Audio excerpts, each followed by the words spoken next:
ಮೋದಿ ಬಂದ್ರೆ ಬೆಸ್ಟ್. ದೇಶ ಉಳಿಬೇಕು ಅಂತಂದ್ರೆ ಮೋದಿ ಅವರು ಬರಲೇಬೇಕು. ರೈತರ ಪಾಡ್ ನೋಡಿ, ಯಾವ್ದೇ ಸರ್ಕಾರ ಬಂದ್ರು ಸರ್ ರೈತರ ಬಗ್ಗೆ ಯಾವ ಸರ್ಕಾರನೂ ಒಂದು ಕಟ್ಟುನಿಟ್ಟು ಕ್ರಮ ತಗೊಳ್ಳಲ್ಲ. ಕೇಂದ್ರದಲ್ಲಿ ಬಿಜೆಪಿ ಬಂದ್ರೆ ಉತ್ತಮ ಸರ್. ದೇಶ ರಾಜ್ಯ ಅಂತ ಬಂದ್ಮೇಲೆ ಒಗ್ಗಟ್ಟು.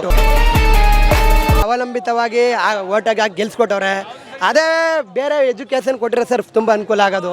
ಮತ್ತು ಹಾಸ್ಪಿಟ್ಲಿಗೆ ಈಗ ತುಂಬ ಖರ್ಚು ಮಾಡ್ತಾರೆ ಕೆಲವರು, ಅದು ಮಾಡಿದ್ರು ಹೆಲ್ಪ್ ಆಗೋದು. ಇದು ವೇಸ್ಟ್ ಸರ್. ಸರ್ MP ಚುನಾವಣೆ ಬಂದರೆ ನಮ್ಮ ಇದರಲ್ಲಿ BJP ಬಂದರೆ ಒಂದು ಅನುಕೂಲ. ನಮ್ಮ ಹಿಂದೂಗಳಿಗೆ ಈ ಸರ್ಕಾರ ಬಂದು ಸ್ವಲ್ಪ ಹಿಂದೂಗಳಿಗೆ ತುಂಬ ತೊಂದರೆ ಆಗ್ತಿದೆ ಸರ್. ಯಾವ ರೀತಿ ಅಂತಾರೆ ಈಗ ನೀವೇ ನೋಡ್ತಿದ್ದೀರಲ್ಲ, ಅಲ್ಲಿ ಅದು ಅತ್ಯಾಚಾರ ಮತ್ತು ಇದು ಕೊಲೆಗಳು ಎಲ್ಲ ನೋಡ್ತಿದ್ದೀರಲ್ಲ. ಈಗ ಈಗ ರೈತರು ನೋಡಿ ಸರ್, ನಮ್ಮ ರೈತರ ಪಾಡ್ ನೋಡಿ, ಯಾವುದೇ ಸರ್ಕಾರ ಬಂದ್ರು ಸರ್ ರೈತರ ಬಗ್ಗೆ ಯಾವ ಸರ್ಕಾರನೂ ಒಂದು ಕಟ್ಟುನಿಟ್ಟು ಕ್ರಮ ತಗೊಳ್ಳಲ್ಲ. ಕೇಂದ್ರದಲ್ಲಿ BJP ಬಂದ್ರೆ ಉತ್ತಮ ಸರ್. ಕೇಂದ್ರದಲ್ಲಿ ಬಿಜೆಪಿ ಸರ್.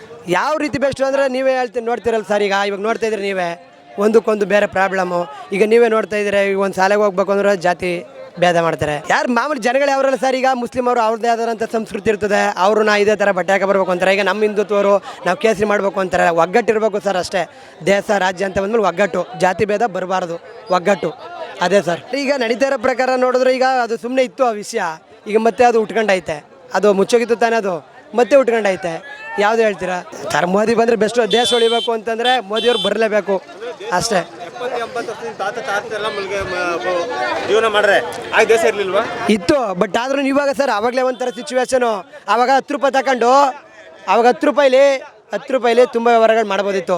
ಇವತ್ತು 10 ರೂಪಾಯಿ ತಗೊಂಡು ಹೋದ್ರೆ ಏನು ತಗೊಂಡು ಬರೋಕ್ಕಾಗಲ್ಲ ಸರ್. ಇವಾಗ ಒಂದು ಗಡಿ, ಈಗ ನಾವು ನೆಮ್ಮದಿಯಾಗಿರ್ಬೇಕಾದ್ರೆ ನಮ್ಮ ದೇಶಕ್ಕೆ ಒಳ್ಳೇದಾಯ್ತದೆ ಮೋದಿಯವ್ರು ಬಂದರೆ, ಸರಿನಾ? ಅದೇ ಸಾಕಲ್ವಾ? ದೇಶಕ್ಕೆ ಒಳ್ಳೇದಾದ್ರೆ ಅದೇ ಮುಂದುವರಿತದೆ.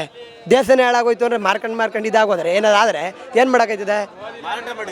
ಮಾರಾಟ ಮಾಡಿಲ್ಲ ಸರ್. ಮುಂದೆ ಆಗೋ ಸಿಚುವೇಶನ್ ಬಂದೇ ಬರ್ತದೆ ಅಂತ ಆ ಥರ ಆದರೆ ಮೋದಿ ಬರ್ಬೇಕು ಸರ್ ಅಷ್ಟೇ. ನಮ್ಮ ದೇಶ ಉಳಿಬೇಕಾದ್ರೆ ಮೋದಿಯವ್ರು ಬರಲೇಬೇಕು ಅಷ್ಟೇ. ಮೋದಿ